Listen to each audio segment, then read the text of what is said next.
கர்த்தர் நல்லவர். ஆமென். கர்த்தருடைய பிரதான கிருபையினாலே இந்த நாளிலும் இந்த இடத்திலே கூடி வந்திருக்கிற உங்களை மறுபடியுமாய் நான் வாழ்த்துகிறேன், வரவேற்கிறேன். வேத படிப்பென்றாலே சனம் குறைவு தான். நான் பாச வரமாட்டார் என்று தெரியாது. நான் அப்படி இருந்தும் குறைவாக தான் இருக்கிறேன். ஆனால் கற்றுக்கொள்ள வரணுங்கிற விருப்பத்தோடு வந்திருக்கிற என்னோடும் உங்களோடும் கற்று பேசுகிறத நம்புறீங்க. ஆமென். ஆகவே நாம் கேட்கிறவர்களாய் மாத்திரமல்ல, கேட்ட வார்த்தைகளை எங்களுடைய வாழ்க்கையிலே அபியாசப்படுத்த கர்த்தர் கிருபை செய்வாராக. ஆகவே எபேசியர் நிருபத்துக்கே நாங்கள் மறுபடியும் திருப்புவோம். ஒரு அருமையான புத்தகம் எபேசியர் நிருபம், எபேசியர் நிருபம். தொடர்ந்து செய்ய கிடைத்தால் அது சீக்கிரமாக முடிக்கலாம். ஆகவே எனக்கும் அது மிகவும் பிரயோஜனமாக இருக்கிறது. அந்த நிருபத்தின் ஆழங்களை பார்க்கிற பொழுது, ஒவ்வொரு வசனங்களை தியானிக்கிற பொழுது உண்மையிலே அந்த வசனங்களுக்குள்ளே நாங்கள் எங்களை உட்படுத்தி பார்க்கிற பொழுது அது பெரிய ஆசீர்வாதமாக இருக்கிறது. நான் கடைசியாக உங்கள் மத்தியிலே நான் நினைக்கிறேன் 6வது வசனம், பிரியமான 6வது முடிச்சு 5வது வசனத்தை நான் செய்தேன். உங்களுக்கு பிரியமானவருக்குள் தாம் நமக்கு தந்தருளின தம்முடைய கிருபையின் மகிமைக்கு புகழ்ச்சியாக. 6வது வசனத்தை செய்துட்டு தான் நான் 5வது வசனத்துக்கு போனேன். ஏன்னா அப்போ தான் நீங்கள் விளங்கி கொள்ளுவீங்க என்று சொல்லி. ஆகவே 6வது வசனம் அதுக்கு முதல் செய்தேன். தம்முடைய தயவுள்ள சித்தத்தின் படியே நம்மை இயேசு கிறிஸ்து மூலமாய் தமக்கு சுவிகார புத்திரராய் இருக்கும்படி முன்குறித்திருக்கிறார். ஆகவே அந்த முன்குறித்தல் இயேசு கிறிஸ்து மூலமாக நம்ம தமக்கு சுவிகாரமாக இருக்கும்படி என்று சொல்லி, ரோம காலத்தில் ரோமர்கள் அன்று வாழ்ந்த காலத்தில் பவுல் இருந்தபடியினால அந்த சுவிகாரம் என்கிற வார்த்தை அவங்களுக்கு விளங்கு எப்படி தத்தெடுக்கிறத குறிச்செல்லாம் நான் சொன்னேன். ஆகவே நாங்கள் மறுபடியும் திருப்பிக் கொள்வோம். எபேசியர் 1ஆம் அதிகாரத்திலிருந்து 7வது வசனம் மட்டும் நாங்கள் எல்லாரும் சேர்ந்து வாசித்து இன்றைக்கு அந்த 7வது வசனத்தை நாம் பார்த்து கடந்து செல்ல பரிசுத்த ஆவியானவர் உதவி செய்வாராக. நாம் ஜாபரம் எடுத்துக் கொள்வோமா? எல்லாரும் சத்தமா நாம வாசிப்போம். இயேசு கிறிஸ்துவுடைய அப்போஸ்தலனாகிய பவுல் எபேசியிலே கிறிஸ்து இயேசுவுக்குள் விசுவாசிகளாய் இருக்கிற பரிசுத்தவான்களுக்கு எழுதுகிறதாவது, நம்முடைய பிதாவாகிய தேவனாலும் கர்த்தராகிய இயேசு கிறிஸ்துவினாலும் உங்களுக்கு கிருபையும் சமாதானமும் உண்டாவதாக. நம்முடைய கர்த்தராகிய இயேசு கிறிஸ்துவின் பிதாவாகிய தேவனுக்கு ஸ்தோத்திரம். அவர் கிறிஸ்துவுக்குள் உன்னதங்களிலே ஆவிக்குரிய சகல ஆசீர்வாதத்தினாலும் நம்மை ஆசீர்வதித்திருக்கிறார். தமக்கு முன்பாக நாம் அன்பில் பரிசுத்தம் உள்ளவர்களும் குற்றமில்லாதவர்களுமாய் இருப்பதற்கு அவர் உலக தோற்றத்துக்கு முன்னே கிறிஸ்துவுக்குள் நம்மை தெரிந்து கொண்டபடியே பிரியமானவருக்குள் தாம் நமக்கு தந்தருளின தம்முடைய கிருபையின் மகிமைக்கு புகழ்ச்சியாக தம்முடைய தயவுள்ள சித்தத்தின் படியே நம்மை இயேசு கிறிஸ்து மூலமாக தமக்கு சுவிகார புத்திரராய் இருக்கும்படி முடிவெடுக்கிறார். அவருடைய 7வது வசனத்தை வாசிப்போம். இன்றைக்கு பார்க்க போற வசனம், அவருடைய கிருபையின் ஐஸ்வர்யத்தின் படியே இவருடைய இரத்தத்தினாலே பாவ மன்னிப்பாகிய மீட்பு இவருக்குள் நமக்கு உண்டாயிருக்கிறது. அல்லேலூயா. நான் உங்களுக்கு ஆரம்பத்தை சொன்னா அந்த டைம் போயிடும். ஆகவே நீங்கள் இந்த 1வது அதிகாரத்தை நீங்கள் பிரித்து பார்ப்பீங்களா இருந்தால் சில காரியங்களை நீங்கள் புரிஞ்சு கொள்ள உங்களுக்கு ஏதுவாக இருக்கும். நான் அந்த பிரியமானவர் என்ற அந்த அந்த சொற்பதம் மிக முக்கியமானது. ஏன்னு சொன்னால் நாம் அதை சாதாரணமாக கேட்டுட்டு போயிடும். நான் போன முறை செய்கிறது பிரியமானவருக்குள் என்று சொன்னால் பொதுவாக நாம் நினைச்சிடும் எங்களை தான் தேவன் பிரியமானவர் என்று சொல்கிறாருன்னு சொல்லி எத்தனை பேருக்கு அது விளங்கிட்டு. இப்போ நாங்கள் பொதுவாக போதகர்கள் பிரசங்கிக்க பிரியமான சகோதரனை சகோதரி என்று சொல்லுவாங்க. அது ஒரு விதத்தில் அவங்க நினைக்கிறோம் எங்களுக்கு நீங்கள் பிரியமாக இருக்கிறவர்கள் என்று நாங்கள் விளங்கி கொள்ளப்படுவோம், பிரியமான சகோதர சகோதரிகள். ஆனால் இந்த இடத்துல சொல்லப்பட்டிருக்கிற பிரியமானவர் என்று சொல்றது என்னையும் உங்களையும் அல்ல. இது சரியாக விளங்கி கொள்ள வேண்டும். பிரியமானவர் என்று சொல்லப்பட்டதால் இயேசு கிறிஸ்துவ சொல்லப்பட்டிருக்கு. அதை நான் உங்களுக்கு சொல்லி காட்டுவேன். ஏன்னு சொன்னால் முதலாவது, ரெண்டாவது, மூன்றாவது, நாலாவது வசனங்கள்லாம் பார்த்தீங்களா இருந்தா ஒவ்வொரு வசனங்களையும் இயேசு கிறிஸ்து இல்லாமல் அவர் எழுதவே இல்லை. ஏனென்றா இயேசு கிறிஸ்து அவர் போட்டுட்டு காட்டிக்கொண்டே வருவார். ஆனால் 5வது வசனத்தில் இயேசு கிறிஸ்து இருக்காது. ஆனால் அதில் பிரியமானவருக்குள் இருக்கும். பாருங்கள், நீங்கள் ஒரு பாருங்கள், யோசனமாக இருக்கும். அதை பாருங்கள், 5வது வசனத்துக்குள்ள பிரியமானவருக்குள் தாம் நமக்கு தந்தறின தம்முடைய கிருபையின் மகிமைக்கு புகழ்ச்சியாக. முக்கியமான காரியம் எங்களுக்கு தெரியாது. ஏனென்றா முதலாவது தேவனுக்கு பிரியமானவர் யாராயிருந்தாரு? ஆண்டவராகிய இயேசு கிறிஸ்து. அப்ப நான் அதை உண்மையை அதை வடிவ விளங்கப்படுத்தி உங்களுக்கு கொண்டு வந்தேன். அப்ப என்னையும் உங்களையும் ரட்சிக்கிறதற்கு தேவன் ஏதோ ஒன்றை கொடுக்க இல்லை, தனக்கு பிரியமான குமாரனை கொடுத்தார். அல்லேலூயா. அவர் அந்த ரட்சிப்பின் மேன்மை எங்கே இருக்கு தெரியுமா? அந்த பிரியமானதை கொடுத்தார். யோசிச்சு பாருங்க. எங்களுக்கு எப்பவும் நாங்கள் அதிகமாக நேசிக்கிற ஒரு ஆளை நாங்கள் இழக்க விட மாட்டோம். எல்லாருமே பிள்ளைகளாக இருந்தாலும் பிள்ளைகளை ஒரு ஆள் கூட நேசிப்பாங்க. தாய்க்கு எல்லா பிள்ளைகளும் உண்டு, தாப்பருக்கு. ஆனால் கொஞ்சம் பிரியம் கூட இருக்கும். அப்படி அந்த பிள்ளைக்கு ஏதாவது நடந்தால் கொஞ்சம் வலிக்கும் கூட. அதை இந்த இதயத்துக்கு போய் அம்மாட சொல்ல கேட்டு அம்மாவுக்கு சொல்கிற போது எல்லாம் செய்கிற பிள்ளைங்களும் அம்மா நேசமாக இருப்பாங்க, கொஞ்சம் பிரியம் கூடமாக இருக்கும். ஆனால் இயேசு கிறிஸ்து உலக தோற்றத்துக்கு முன்பதாகவே பிதாவுக்கு அவர் பிரியமானவராயிருந்தார். அதாவது இந்த உலகத்திலே வாழ்ந்த பொழுது பிதா எல்லாருக்கும் முன்பதாகவும் அதை வெளியரங்கமாக சொன்னார். அதை நான் காண்பித்த ஒன்று, அவர் ஞானஸ்தானம் பருகிற பொழுது இவரே நேசகுமாரன், நான் இவரில் என்ன செய்கிறது பிரியமா இருக்கிறேன் என்று சொன்னார். அதுபோல மர்மூப மலையிலே அவர் சொன்னார்.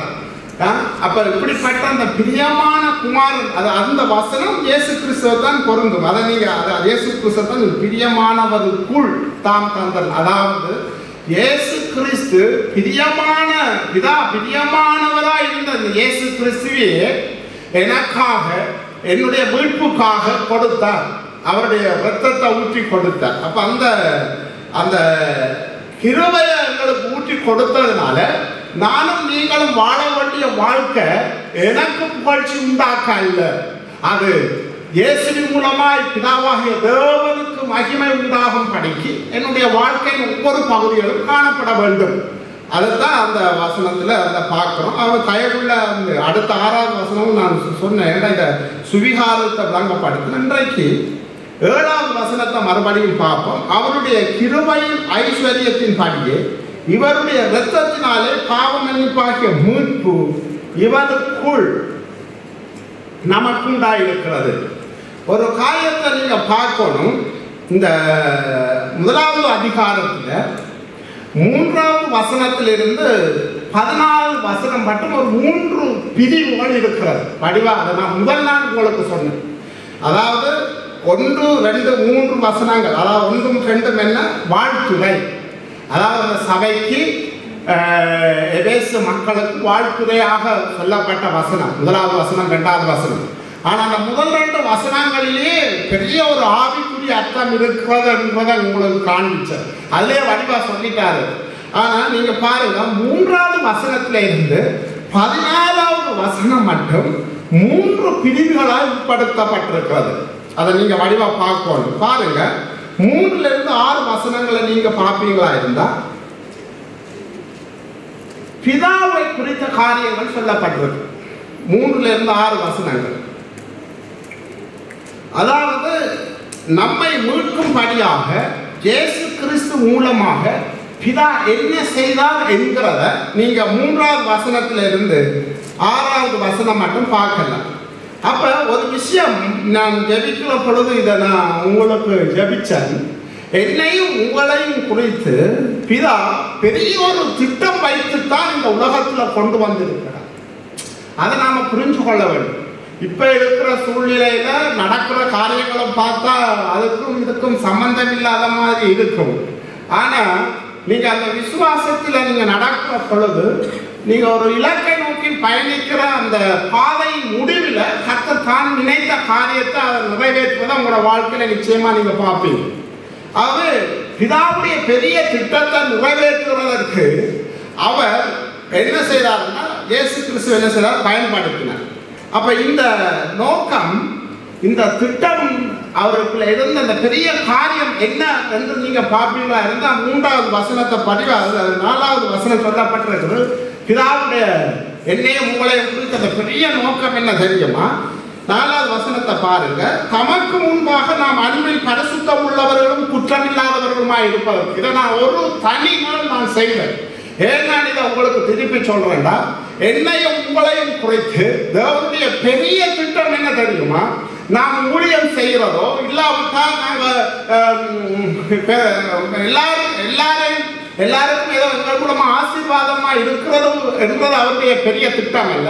அவருடைய பெரிய திட்டம் என்னன்னு சொன்னா, நாம் தேவனுக்கு முன்பாக அன்பில் பரிசுத்தம் உள்ளவர்களும் குற்றமில்லாதவர்களுமா இருப்பதற்கு தான் எங்களை தெரிஞ்சு கொண்டு அது ஒரு பெரிய நோக்கமா இருக்குது.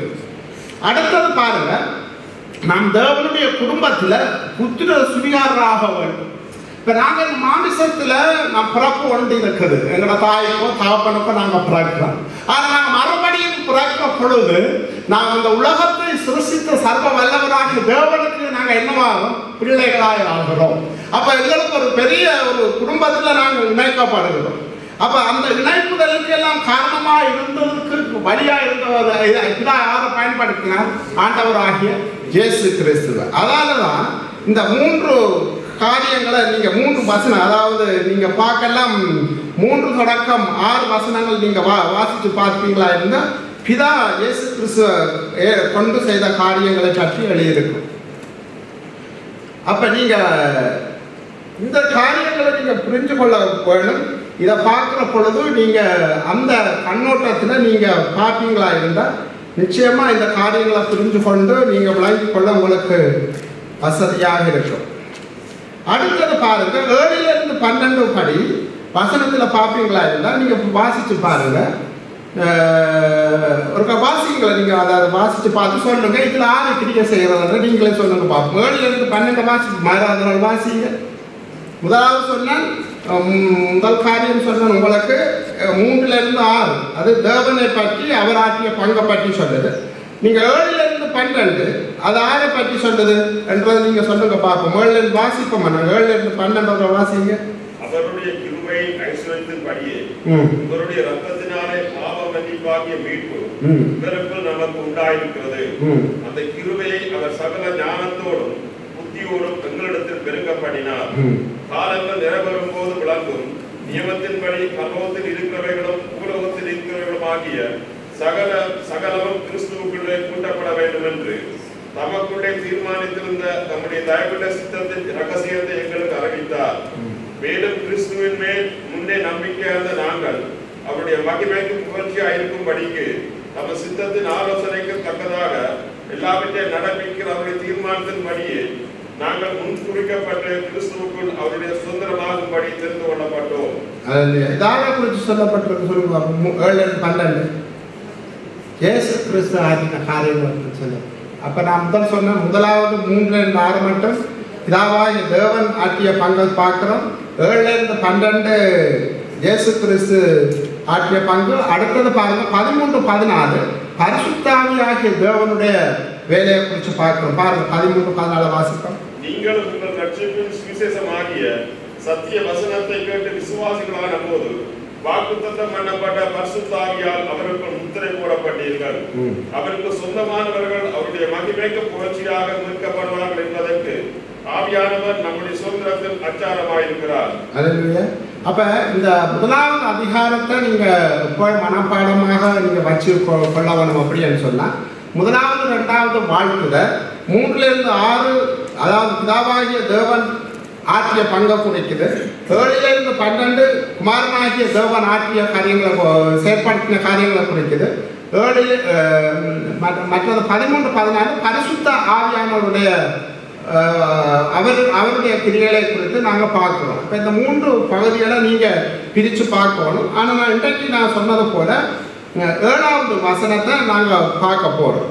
இப்போ ஒரு காரியத்தை நாங்கள் இப்போ சும்மா மேலோட்டமாக பார்க்க பொழுது என்ன இதில் பார்க்க கிடக்கு.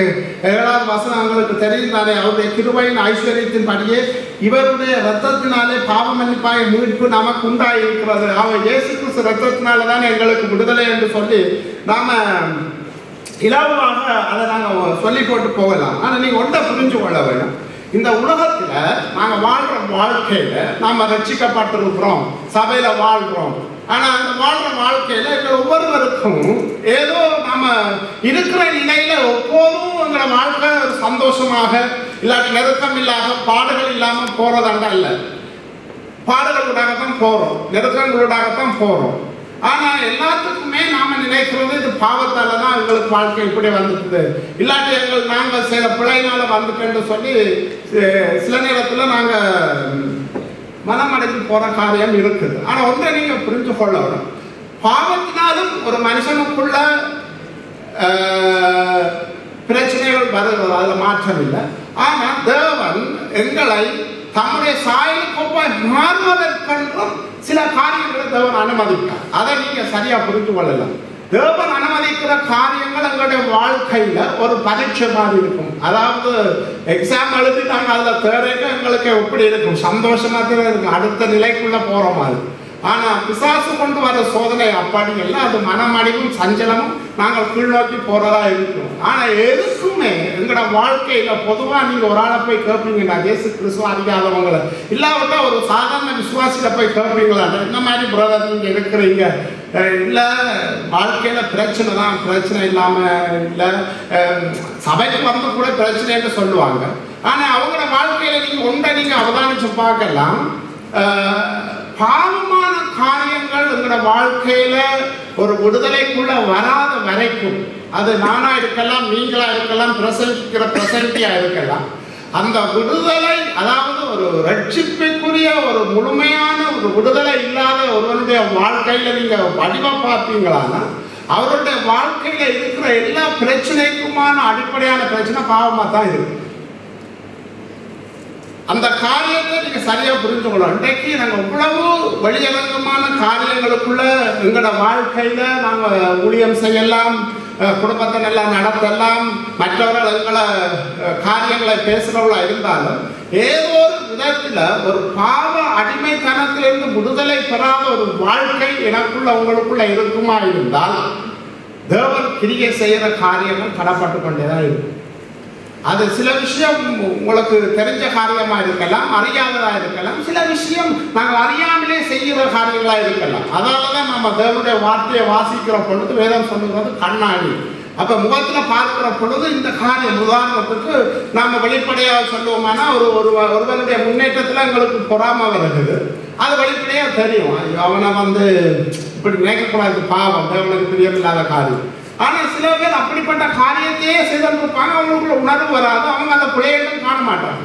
ஏன் என்று பார்ப்பீங்களா இருந்தால் நம்ம சபைக்குள்ள இருந்தாலும் ஒருவன் மறுபடி பிறக்கிறவனுக்கு மாத்திரம்தான் தான் செய்கிறது பிழை என்கிற உணர்வை பரிசுத்த ஆவியானவர் மூலமாக பெற்றுக்கொள்வார். இப்ப நீங்க ஏசாயா 59வது அதிகாரத்தில் நீங்க பார்ப்பீர்களானால் 1வது 2வது வசனத்தை பார்ப்பீங்களானால் அவங்க ஏசாயா சொல்ற காரியத்தை நீங்க விளங்கிக் கொள்ள எடுத்து வாசிப்போமா. இதோ ரட்சிக்க கூடாத படிக்கு கர்த்தருடைய கை குறுகி போகவில்லை, கேட்கக்கூடாத படிக்கு அவருடைய செவி மந்தமாகவும் இல்லை. நானும் நீங்களும் ஆராதிக்கிற தேவனுக்கு எப்பவும் அவர் காது கேட்கும், அவர் சர்வ வல்லமை உள்ளவர். ஆகவே ஒன்று நாங்கள் புரிஞ்சு கொள்ளவனும் எங்களுடைய வாழ்க்கையில இருக்கிற காரியங்கள் கேட்கப்படாதது போல சில போல இருக்கும். என்ன இவ்வளவு நாளும் செய்கிறோம், இவ்வளவு நாளும் செபிக்கிறோம், கேட்கவே இல்லை, தேவன் கொடுக்கவே இல்லை. ஆனா ஏசாயா தெளிவா ஒரு காரியத்தை சொல்றாரு, உனக்கும் தேவனுக்கும் பிரிவினை உண்டாக்குற காரியம் என்னன்னா 2வது வசனம், உங்கள் அக்கிரமங்களை உங்களுக்கும் உங்கள் தேவனுக்கும் நடுவாக பிரிவினை உண்டாக்குறது, உங்கள் பாவங்களை அவர் உங்களுக்கு செவிகொடாத படிக்கு அவருடைய முகத்தை உங்களுக்கு மறைக்கிறது. அப்ப இன்றைக்கு எங்களுடைய வாழ்க்கையில நாங்க எந்த பக்கத்துல நாங்கள் தேவனோட நெருங்கி வர முதலாவது எங்களுக்கு விடுதலை பெற வேண்டியது பாவமான காரியத்தில் இருக்குதான். இதை என்னுடைய உங்களுடைய முயற்சியில வெளிவர முடியாது. அப்ப இந்த காரியங்களை அறியாததுனாலதான் இன்றைக்கு வெளியில இருக்கிறவங்க ஏதாவது ஒரு சன்மார்க்க வாழ்க்கை வாழ்ந்து நாம் தேவனுக்கு பிரியமா மாறலாம் என்று சொல்லி அவர்கள் தங்களுடைய வாழ்க்கையில சுய முயற்சி செய்கிறார்கள். இப்ப நாம் பாருங்க, ரட்சிப்பை குறித்து சொல்ற போது நாம ரட்சிக்க முடியாது. ரட்சிப்பு யாருடையது? கர்த்தருடையது. அப்ப நான் ரட்சிக்கிறேன்னு சொன்னாலே, நான் அப்படியா முயற்சி பண்ணி நான் தேவனுக்கு பிரியமா வாழ வலிக்கிறேன்னு சொன்னாலே அங்க என்ன செய்யப்படுது? ரட்சிப்பின் காரியங்கள் அது மாற்றம், அதாவது அது உபதேசமே பிழையா போகுது. ஏன்னா அது எங்களாலே முடியாது. அப்ப இன்றைக்கு அந்த பாவத்தின் விடுதலைக்கு அவர் காரணராய் இருந்த இயேசு கிறிஸ்துவின் இந்த இரத்தத்தை, அவருடைய மீட்பை அறியாத படியினாலதான் இன்றைக்கு வாழ்க்கையில் என்ன நடக்குதுன்னு சொன்னா, நாங்கள சுயமா சில விஷயங்களை முயற்சிக்க பார்க்கிறோம். ஒரு தேவை என்று சொன்னா உபாசித்து ஜபிக்கிறோம். ஜபிக்கிறது தவறில்லை. சில நேரத்துல சில காரியங்களுக்காக விண்ணப்பம் பண்றது தவறில்லை. ஆனா நாம ஒன்றை புரிஞ்சு கொள்ள வேணும். நானும் உபாசிக்கிறதுனாலவும் விண்ணப்பம் பண்ணுறதுனாலையும் கிறிஸ்துவிட்ட இருந்து பதில் வரும் என்ற நினைப்புல விண்ணப்பம் பண்ணக்கூடாது. இயேசு கிறிஸ்து மூலமா எதை பிதா செய்திருக்கிறாரோ அதை நீ விசுவாசித்து அதை ஒரு எண்ணத்துல சிந்தனையில கொண்டு வந்து அறிக்கை பண்ணுகிற பொழுதுதான் அந்த காரியத்திலிருந்து விடுதலை வரும். இப்போ உதாரணத்துக்கு சொல்லிக் கொள்வோம். பிதா குமாரனாய் இயேசு கிறிஸ்து சிலுவையில எங்களுக்கு என்ன தம்பிட்டு தந்திருக்கிறார்? சாபத்திலிருந்து எங்களை விடுதலை பெற்று தந்திருக்கிறார். பாவத்திலிருந்து விடுதலை அவருடைய இரத்தம் எங்களுக்கு ஆசிரியப்பட்டது. அதை குறிச்ச ஒரு அறிவே இல்லாதவனுடைய எந்த ஜபமும் தேவனுடைய பார்வையில அதில் கொண்டு வர முடியாது. ஒன்று நாங்கள் புரிஞ்சு கொள்ள வேணும். கிறிஸ்து எனக்கா என்ன செய்திருக்கிறார்? கிறிஸ்துடைய இரத்தம் எனக்கா என்ன செய்யப்பட்டிருக்கிறது? ஏன் பாவம் இல்லாத இரத்தம் சிந்தப்பட்டிருக்கிறது என்ற அந்த அறிவு இல்லாத எந்த ஜபமும், அறிவு இல்லாத எந்த தேவனை நோக்கி பார்க்க எந்த காரியத்தை கொண்டு நாம் தேவனிடத்திலிருந்து பதிலை பெற்றுக்கொள்ள முடியாது. எங்களுக்கு ஒரு அறிவு இருக்க வேண்டும். அதனாலதான் பவுல் தன்னுடைய வாழ்க்கையில அவர் நியாய பிரமாணத்தில் தேறினவர், குற்றம் சாட்டப்படாதவர். நீங்க பிலிப்பியர் எடுத்து பார்ப்பீங்களா இருந்தா பவுல் ஒரு அழகான ஒரு ஸ்டேட்மெண்ட்டையும் அங்க சொல்லுவார். பவுல் எடுத்து பார்ப்போம். பிலிப்பியர் 3ஆம் அதிகாரத்தை நாம எடுத்து பார்ப்போமா இருந்தா அவர் அந்த ஸ்டேட்மெண்ட் சொல்றாரா இருந்தா ஒன்றை நீங்க யோசிக்க வேணும். நியாய பிரமாணத்தை கரைச்சு குறிச்ச ஒரு பவுல் குற்றஞ்சாட்டப்படாதவன் என்று சொன்னா அவன் என்ன செய்யறான்? அவன் வாழ்க்கையில நியாயப்பிரமாணம் சொல்ற காரியங்களை தன் வாழ்க்கையில செய்யக்கூடியவனாகவும், அது மட்டுமல்ல நியாயப்பிரமாண போதகனாகவும் இருந்த பவுல் அவர் சொல்றார் பாருங்க. 3ல இருந்து நீங்க 9, 10வது வசனம் மட்டும் பார்ப்பீங்களா இருந்தா அவங்க பக்தி வைராக்கியம் சொல்லப்படுகிறது.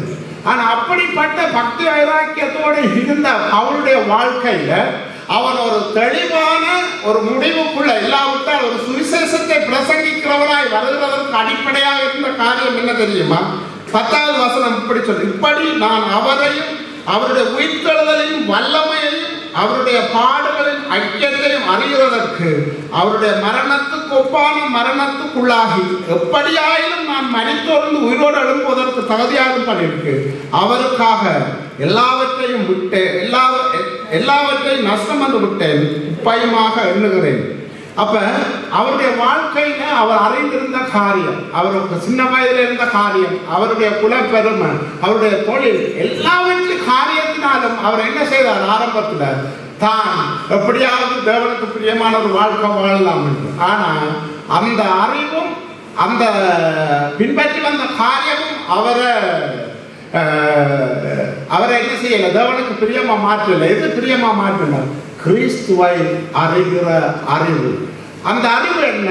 கிறிஸ்து எனக்காக என்ன செய்திருக்கிறார், கிறிஸ்து செய்த காரியம் என்ன, அதைத்தான் இந்த வசனத்துல நாங்க பார்க்க போறோம். எபேசியர்ல பார்த்தமா இருந்தா அழகாக சொல்லப்பட்டிருக்கு. எபேசியர்ல பாருங்க, கிறிஸ்துடைய அதாவது 7வது வசனத்தை மறுபடியும் நான் வாசிக்கிறேன். எபேசியர்ல அவருடைய கிருபையின் ஐஸ்வர்யத்தின்படியே இவருடைய இரத்தத்தினாலே பாவம் மன்னிப்பாகிய மீட்பு இவருக்குள் நமக்கு உண்டாயிருக்கிறது. அப்ப எங்களுக்கு ஒரு மீட்பு தேவை. இப்ப பிதா ஏன் இந்த உலகத்தில் இருக்கிற ஜனங்களோட, சரி சபைக்குள்ள கூட நான் கூட இருக்கலாம், நீங்க கூட இருக்கலாம், ஏன் இன்றைக்கு எனக்குள்ள உங்களுக்குள்ள பிதா எங்களை குறித்து வைத்திருக்கிற சித்தம் வெளிப்படுத்த முடியல, இல்லை எங்கள் மேல நிறைவேற்ற முடியல என்று சொன்னா, அவர் ஏதோ ஒரு காரியத்தை நிறைவேற்றுவதற்கு எங்களுக்கு பெரிய ஒரு தடையாக நீங்களும் இருந்து கொண்டே இருக்கலாம்.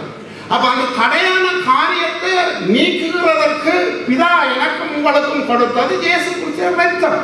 அப்ப இந்த இரத்தத்தை நாங்க எப்படி நாங்கள் விசுவசிக்கிறோம், எப்படி அவருடைய ரத்தத்துக்குள்ள எங்களை ஒப்பு கொடுக்கிறோம், எங்களை நாங்கள் அர்ப்பணிக்கிறோம், எங்களை நாங்கள் விட்டு கொடுக்கிறோம். தெரிஞ்ச காரியங்கள் இருக்குமா இருந்தால் அந்த காரியங்களுக்காக நாங்கள் மனம் வருந்துறது, மன்னிப்பு கேட்கிறது மாத்திரமில்லை, மறுபடியும் அதை செய்யாத படிக்கு அந்த பரிசுத்த ஆவியானவருடைய வழிநடத்துதலை கேட்டு நாங்கள் வாழுகிற பொழுதுதான் எங்கள் மூலமாக பிதா தன்னுடைய சித்தத்தை நிறைவேற்றுகிறவராக இருக்கிறார். இதுல நம்ம கவனமா இருக்கணும். நாம சில வேளையில நாங்களே சமாதானம் சொல்லிட்டு போயிடுவோம்.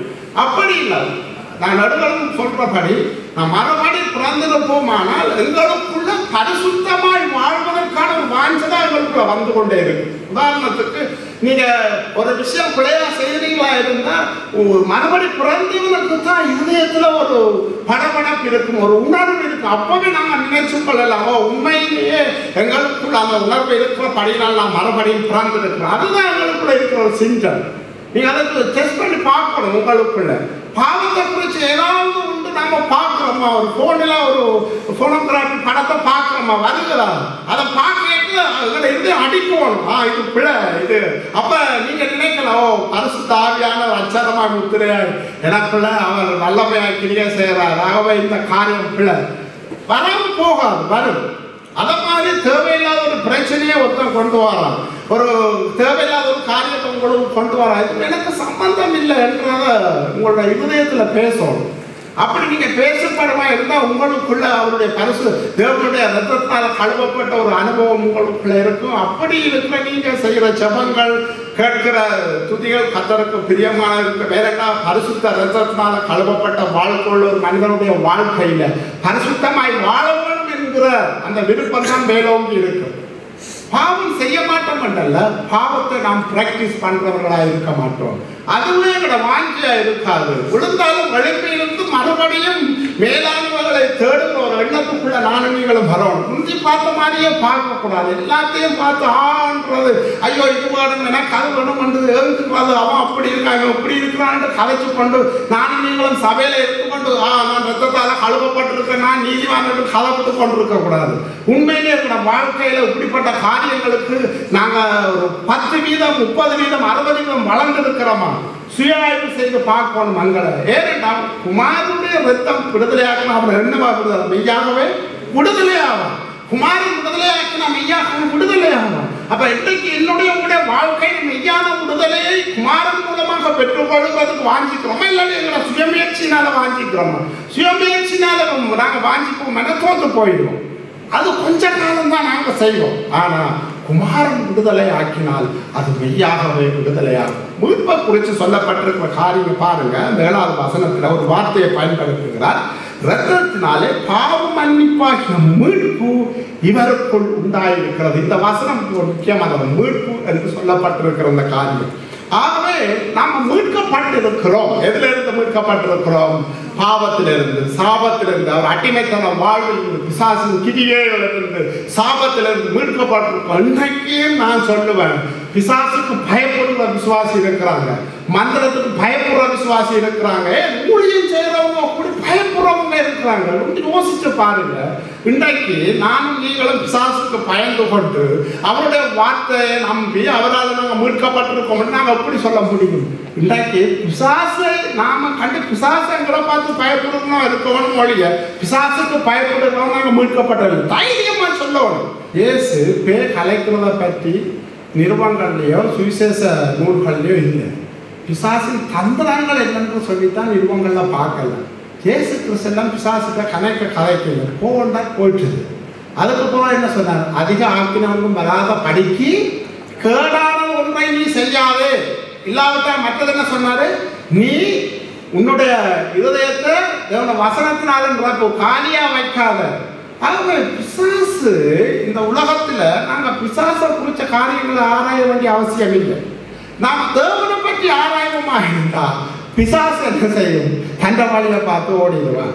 ஆகவே நாம் பிசாசுக்கு எதிர்த்து நீக்கத்தான் பழகணும் மொழியை பிசாசு தூக்கி தலையில வச்சு கொண்டாடக்கூடாது. எல்லாத்துக்கும் பயம், எல்லாத்துக்கும் பயம். வருத்தம் வந்தா பயம், எது வந்தாலும் பயம். இது பிசாசு கொண்டு வந்துட்டோம், அது கொண்டு. ஆனா தேவனை குறிச்ச அறிவு எங்களுக்குள்ள இல்லை. அவரோட ரத்தத்தின் வல்லமை இல்லை. அவங்க அந்த ரத்தம் செய்த காரியம் என்ன தெரியுமா? மீட்கப்பட்டிருக்கோம். அந்த மீட்பை விளங்கப்படுத்துறதுக்கு மீட்பு சொன்னா ஒரு அடிமைய ஒரு அடிமை ஆரம்ப காலங்களில், இப்போ அந்த வழக்கம் இல்லை.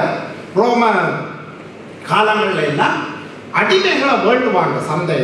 சந்தையில் அடிமைகளை வேண்டினா அந்த அடிமை என்ன செய்யணும்னா வாழ்நாள் முழுக்க எஜமானுக்கு அவன் அடிமையாக இருப்பான். அவனுக்கு சுய விருப்பம் இருக்காது, அவனுக்கு சுயமா சிந்திக்க முடியாது. அடிமை எஜமான் என்ன சொல்றானோ அதை மட்டும்தான் அடிமை என்ன செய்யவன். அப்ப அந்த அடிமைக்கு ஒரு சுதந்திரம் இல்லாத வாழ்க்கை. அவன் எவ்வளவு காலம் எஜமானுக்கு கீழே இருந்து அவனை வாழ்க்கை முடிய அவன் செத்துருவான்.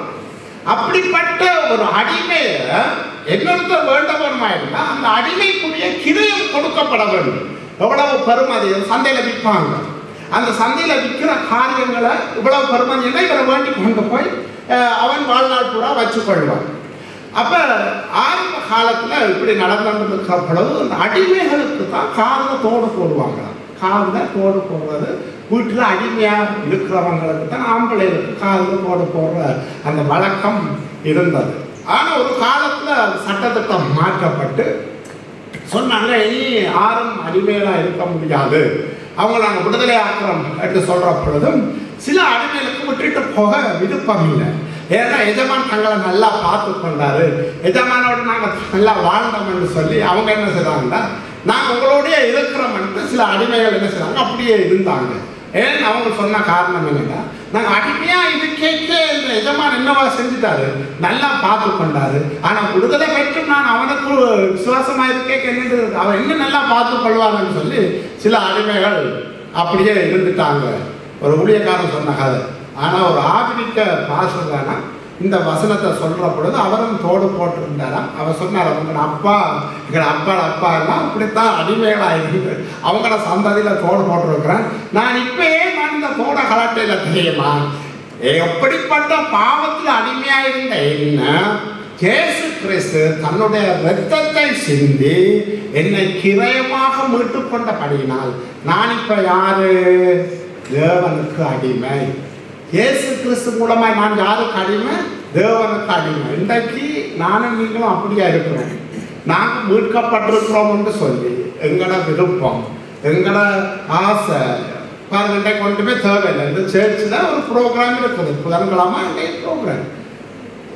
இன்றைக்கு நான் 180-90% வீட்டு தான் இருக்கிறாங்க. ஒரு 10% சொல்லலாம் வேலைக்கு போகிறவங்க, அதை பற்றி சிந்தனை இல்லை. ஆனால் ஞாயிற்றுக்கிழமை வந்தால் பார்க்குற பாடு பார்க்கணும். வர்ற ஓமையில யோசிச்சு பாருங்க. நான் கேட்குறேன், நீங்கள் மீட்கப்பட்டிருக்கிறீங்களா? நீங்கள் மீட்கப்பட்டிருக்கீங்களா? அப்போ மீட்கப்பட்டிருக்குமா இருந்தால் நாங்கள் யாருக்கு அடிமை? தேவனுக்கு அடிமை.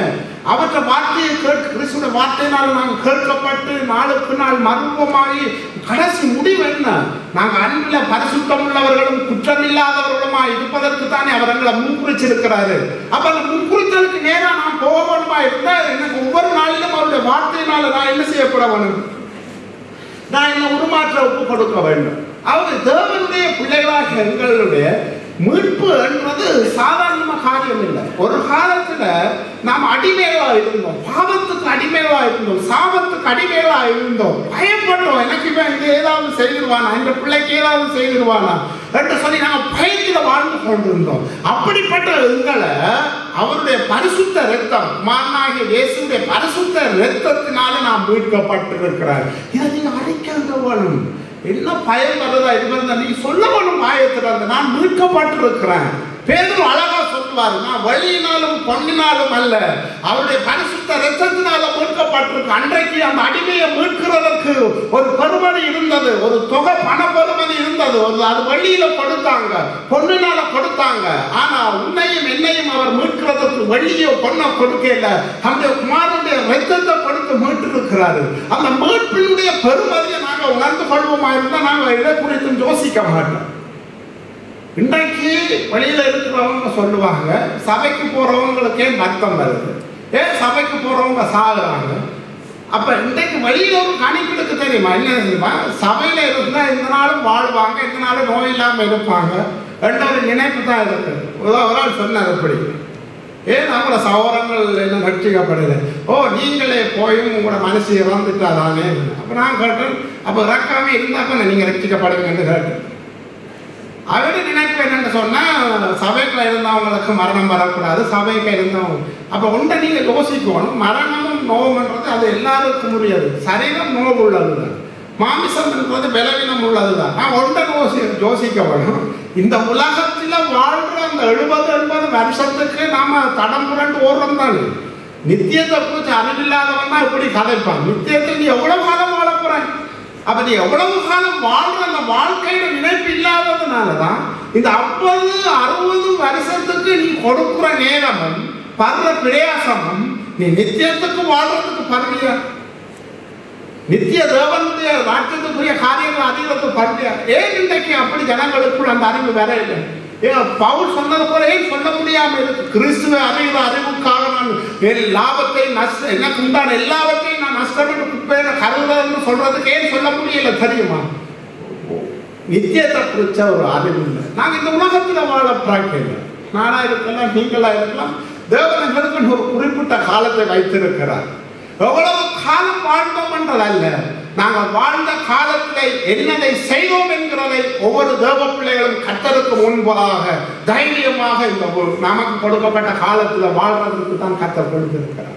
தேவனங்களை மீட்டு இருக்கிறார், சாபத்திலிருந்து மீட்டு இருக்கிறார், பாவத்திலிருந்து மீட்டு இருக்கிறார். தைரியமான ஒரு வார்த்தை சொல்லுவாங்க. நீங்க எல்லாரும் மாறும் கலைச்சாலும் எப்படாதீங்க, இயேசு கிறிஸ்துவின் வாழ்க்கையை ஒப்புக்கொடு. அவர் உன்னுடைய வாழ்க்கையில் இருக்கிற எல்லா அடிமைத்தனத்தின் காரியங்களில் இருந்து உன்னை விடுதலையாக்க அவர் போதுமானவராக இருக்கிறார். திடீர்னு எல்லாம் இந்த ரெடிமேட் ஆகவர். எனக்கு ஒரு ஆட்கள் தெரியும், கிட்டத்தட்ட அவங்க 15 வருஷமா தெரியும். அவங்களுக்கு எடுக்காத தகடம் இல்லை, வராத பாசஸ் மேடம் இல்லை, செய்யாத காரியம் இல்லை. தாக்குறது தாட எடுக்கிறாங்க, பேர் எடுக்கிறாங்க. ஒரு குழம்பு நல்லா இருப்பாங்க, பேர் பார்த்தா மற்றவங்க பாச பெறுவார். அவர் வந்து சொல்வார், இல்லை உங்களோட வீட்டுக்குள்ள வீட்டை மாற்றும் என்று சொல்வார். நான் வந்து சொல்றேன் கேளுங்க, இன்றைக்கு இப்படிப்பட்ட போதுகளால ஜனங்கள் விடுதலை ஆகாம இருக்கிறாங்க. அதுக்கு காரணம் என்ன தெரியுமா? பிசாசின் தந்திரங்களை நாங்கள் அறியலாம். அது ஆறு ஊழியக்காரன் சொல்றவங்களால நடக்குது. தேவன் என்ன சொல்றார்? குமாரன் விடுதலையாக்கின மெய்யாகவே விடுதலையாவான். இந்த விடுதலையை நீ அனுபவிக்க முடியாதபடிக்கு இருக்கிறதுக்கு காரணம் என்ன தெரியுமா? இயேசு கிறிஸ்து அந்த விடுதலையை பெற்று தருவதற்காக தான் செலுத்தின கிரயத்தை நீங்கள் சரியாய் அறியாதுன்னா, அது வெள்ளிக்கோ பணத்துக்கோ பெறுமதி அல்ல. வெள்ளியினாலும் பொன்னினாலும் மீட்கப்படவில்லை. இதா குமாரனாகிய இயேசு கிறிஸ்து வேதம் சொல்லுகிறபடி பிரியமான குமாரனாகிய இயேசு கிறிஸ்து ரத்தத்தினால நாங்க மீட்கப்பட்டிருக்கோம். நீங்க சொல்லுங்க பாப்போம், வாயினால் எல்லாம் சொல்லுவோமா? நாம பொன்னினாலும் வெள்ளியினாலும் மீட்கப்படாமல் குமாரனாகிய இயேசு கிறிஸ்து ரத்தத்தினால நாங்க மீட்கப்பட்டிருக்கிறோம். குமாரனாகிய இயேசு கிறிஸ்து ரத்தத்தினால மீட்கப்பட்டிருக்கிறோம். மீட்கப்பட்டிருக்கிற எங்களுடைய வாழ்க்கையில மற்றவர்களுக்கு மீட்பை கூறுகிறவர்களாய் நானும் நீங்களும் இருக்க வேண்டும். இதுக்கு தான் நான் அழைக்கப்பட்டேன். அது சாதாரணமான மீட்பு. அந்த ரத்தத்தை தியானிங்க. அவர் எங்களுக்காக ஊற்றி கொடுத்தது ஒரு பரிசுத்த ரத்தம். நான் பாவத்துக்கு அடிமையாக இருந்தேன், நான் பாவத்திலிருந்து மீட்கப்பட்டிருக்கிறேன். எங்களோட தாய் தகப்பன்மார் வழிபட்ட காரியங்கள், விக்கிரகங்களுக்கு வழிபட்டாங்க, விக்கிரகங்களுக்கு முன்னுக்கு புரண்டாங்க, விக்கிரகங்களை தங்க வீடுகளில் வச்சிருந்தாங்க, விக்கிரகங்களுக்கு முன்னுக்கு எங்களை வச்சுட்டு ஆராதனை செய்தாங்க, ஜெபிச்சாங்க, எல்லாம் செய்தாங்க. ஆனா அவருடைய ரத்தத்தினால நான் மீட்கப்பட்டிருக்கிறபடியினால எந்த விக்கிரத்தின் காரியங்களுக்கும் நான் மீட்கப்பட்டவனாக இருக்கிறேன். நீ ஒன்றை அறிந்து கொள்ள வேண்டும். ஏசாயாவில் சொல்லப்பட்டிருக்கப்படி தகப்பனுடைய பாவங்கள் 3ஆம் 4ஆம் தலைமுறை மட்டுமென்று சொல்லப்பட்ட அந்த காரியத்தை நீங்க சரியா விளங்கிக் கொள்ள வேண்டும். ரட்சிக்கப்பட்ட ஒருவருடைய வாழ்க்கையில இந்த 3ஆம் 4ஆம் தலைமுறை என்ற சாபம் வரவே முடியாது. நான் உங்களுக்கு தெளிவா சொல்றேன். நீ ரட்சிக்கப்பட்டிருக்கிறது என்று சொல்லியும் தகப்பனோ தாயோ பாவத்திலே நிலைத்திருப்பீர்களானால் அந்த பிள்ளைகளுடைய வாழ்க்கையில, என்னுடைய பிள்ளை என்னுடைய மகளோ மகளுடைய வாழ்க்கையில் அந்த பாவம் தொடரும். உண்மையாய் மனம் திரும்பி மீட்கப்பட்டிருக்கிற ஒரு தாய் தகப்பனுடைய வாழ்க்கையில இருந்து பிள்ளைகளுக்கு எந்த காரியமும் வர முடியாது. அழகா கேட்கிறார், மகன் சாப்பிட்டா தகப்பனுக்கு வாய் பிடிக்கும், நடக்கும் காரியமா? புள்ள ஒரு தாய் தகப்பனுக்கு கசப்பான பழத்தை சாப்பிட்டா பிள்ளைக்கு கழிக்குமா? கைக்காது. அது தகப்பனுக்குரியது, பிள்ளையோட வாழ்க்கை பிள்ளைக்குரியது. நாங்கள் ஒவ்வொருவரும் தனித்துவம் அழைக்கப்பட்டோம். ஆனா ஒன்றை புரிந்து கொள்ளணும், பாவத்தோட நாம விளையாடக்கூடாது. பாவத்தோடு நாம் விளையாடுவோமா இருந்தால் அது என்னை மாத்திரமல்ல, என்னுடைய சந்ததியை அது அழிக்கிறதா இருக்கிறது. அதனாலதான் மீட்பின் காரியத்தை புரிஞ்சு கொண்ட நாங்க ஒரு கட்டத்தோட எங்களை வாழ்க்கையை கத்தரிட்ட நாங்கள் ஒப்பு கொடுத்துட்டோமா இருந்தா, பிதாவுக்கு நாங்கள் ஒப்பு கொடுத்துட்டோம், இயேசு கிறிஸ்து ரத்தத்தால் கழுவப்பட்டுட்டோமா இருந்தா, நாம் பயத்தோடும் நடுக்கத்தோடும் ரட்சிப்பு நிறைவேற பிரயாசப்பட வேண்டும் என்று சொல்ற காரியம் என்ன தெரியுமா? நான் மீட்கப்பட்டிருக்கிறேன், அது என்னாலே அல்ல, ரத்தத்தினாலே என்று சொல்ற அந்த அறிவு உங்களுக்குள்ள எப்போது நீங்க நினைச்சு கொண்டிருக்கணும். நான் கிரயம் செலுத்தேன், நீங்க கிரயம் செலுத்தினீங்களா? நான் கிரயம் செலுத்தேன். ஆனா இயேசு கிறிஸ்து கிரயம் செலுத்தினார். அவர் என்னுடைய பாவத்தை தன்மேலும் தன்னுடைய நீதியை என்மேலும் வைத்தார். அதால்தான் சொல்லப்படுகிறது, இயேசு கிறிஸ்து எனக்காய் பாவமானார். என்னுடைய ஸ்தானத்துல அவர் தன்னை கிரயம் செலுத்தினார். உண்மையிலேயே பாவத்துக்கு செலுத்தத்தக்க கிரயத்தை நானும் நீங்களும் செலுத்த முடியாது. இதைத்தான் இன்றைக்கு வாழ்ற ஜனங்கள் அறிந்து கொள்ள வேண்டும். எங்களுடைய சுய முயற்சியினால நாம விடுதலை அடைய முடியாது. அந்த விடுதலையை கொண்டு வந்தவர் ஆண்டவராகி இயேசு கிறிஸ்து. அதாலதான் அவரை நாம கொண்டாடுறோம், அதாலதான் நாம் அவரை ஆராதிக்கிறோம். இன்றைக்கு பிதாவுக்கு நாங்கள் பிள்ளையாகி இருக்கிறோம் என்று சொன்னால் இயேசு கிறிஸ்து சிந்தின அந்த ரத்தம் சிலுவையை நோக்கி பார்த்து, அதாலதான் ஜெபிக்கிற பொழுதும் கூட இருதயத்துல எண்ணத்துல வரணும், நான் மீட்கப்பட்டு இருக்கிறேன், நான் பிதாவுக்கு பிள்ளையா இருக்கிறேன். அந்த பிள்ளைகளுடைய காரியத்தை தந்தது பிதாவாகிய தேவன் ஒரே பேரான பிரியமான குமார ரத்தத்தினால் நாம் பிள்ளையா இருக்கிறபடியினால் பிதாவுக்கு இருக்கிற அத்தனை ஆசீர்வாதங்களுக்கும் சுதந்திரக்கும் நான் சுதந்திரவாளி. அதனாலதான் நீங்க பாவ மன்னிப்பாகிய மீட்பு என்கிற ஒரு ஆவிக்குரிய ஆசீர்வாதம்.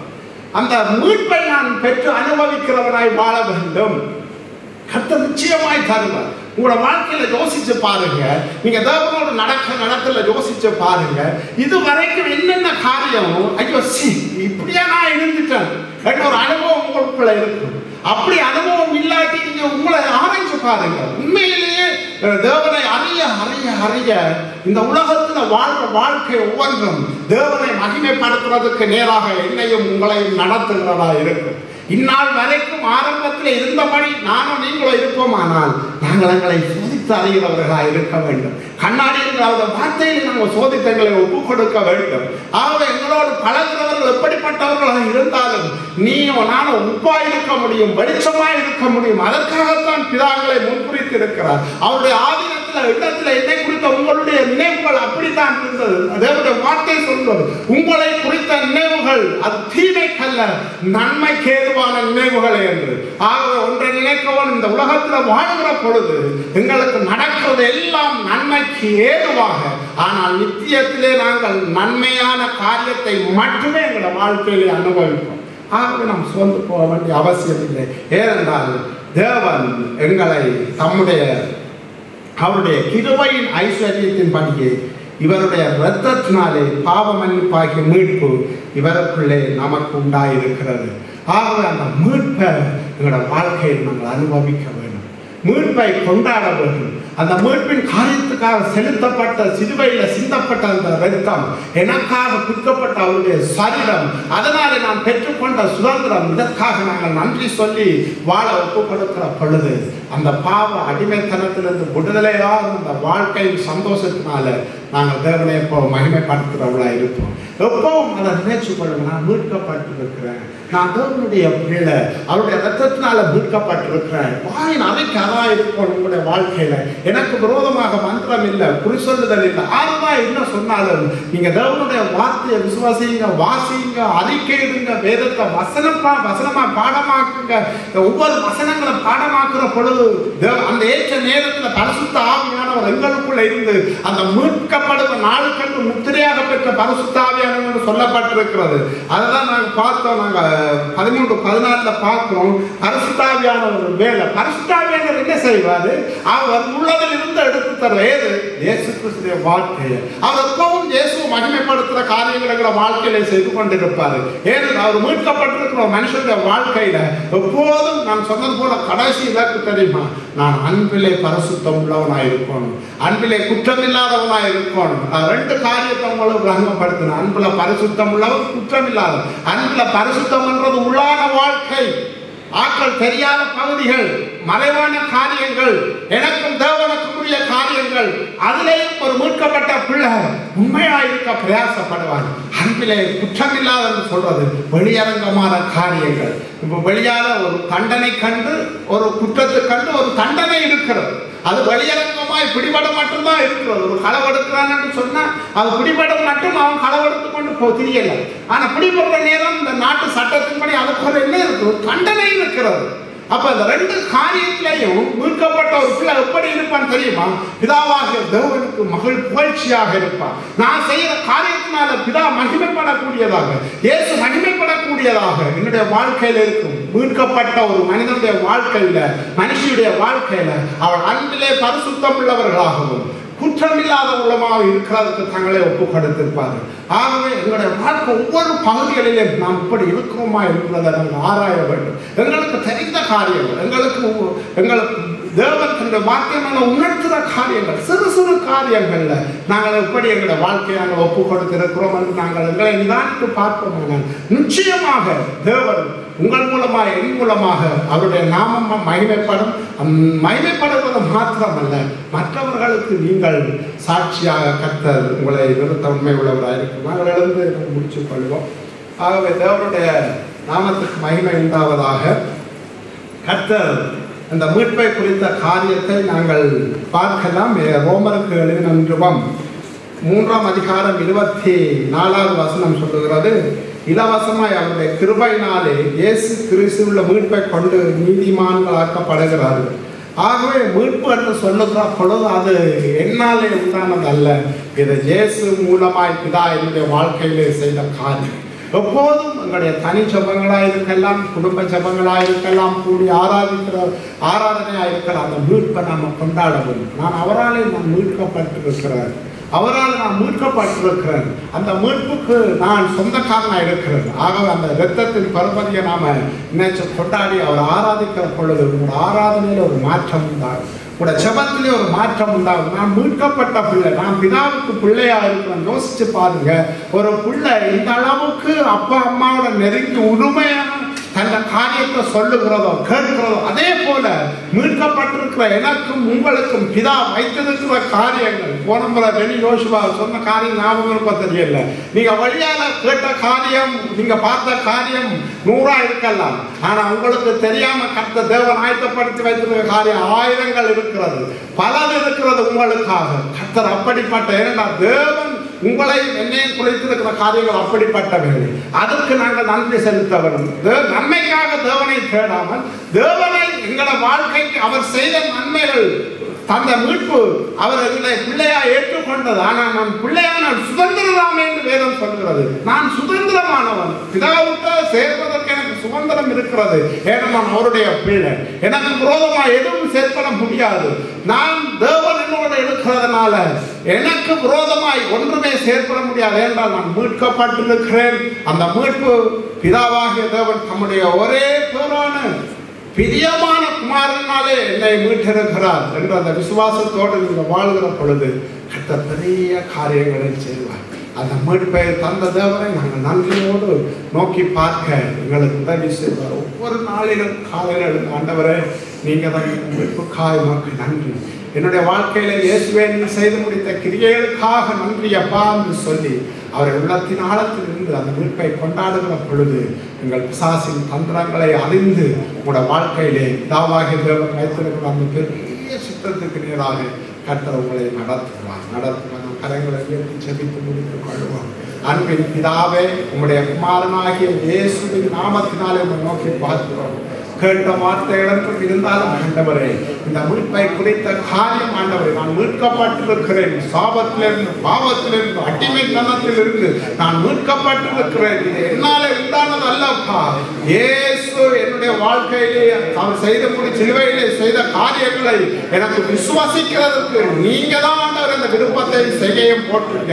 ரட்சிப்பு உடையதப்பா. நான் மீட்கப்பட்டிருக்கிறேன். என்னுடைய வாழ்க்கையில அந்த மீட்பின் சந்தோஷத்தை ஒவ்வொரு நாளிலும் பிள்ளைகள் அனுபவிக்கத்தக்கதாக, எந்த நிலையிலும் ஆண்டவரே நான் மீட்கப்பட்டிருக்கிறேன் என்ற அந்த உணர்வோடு கூட தாமே இவர்களுக்கு விரோதமாய் வருகிற எந்த பிசாசு, தீய மனுஷர்கள் கொண்டு வருகிற எல்லா இருளின் காரியங்களானாலும் எதுவும் பிள்ளைகளை சேதப்படுத்தாது என்கிற அந்த விசுவாசத்திலே இவர்கள் தலை தூக்க கர்த்தர் கிருபை செய்வீராக, கிருபை செய்வீராக. ஆண்டவரே தகப்பனே, இந்த நாளிலும் மறுபடியும் என்னமா உங்களை கிட்டி சேர ஆண்டவரே, இன்னும் ஒரு விசை அந்த மீட்பை கொண்டாடத்தக்கதாக, உங்களுடைய ரத்தத்தை கொண்டாடத்தக்கதாக, உங்களுடைய பரிசுத்த ரத்தத்தை கொண்டாடத்தக்கதாக, எனக்காக சிந்தப்பட்ட இயேசுவின் ரத்தத்தை கொண்டாடத்தக்கதாக கர்த்தர் தாமே நீங்க கிருபை செய்வீராக.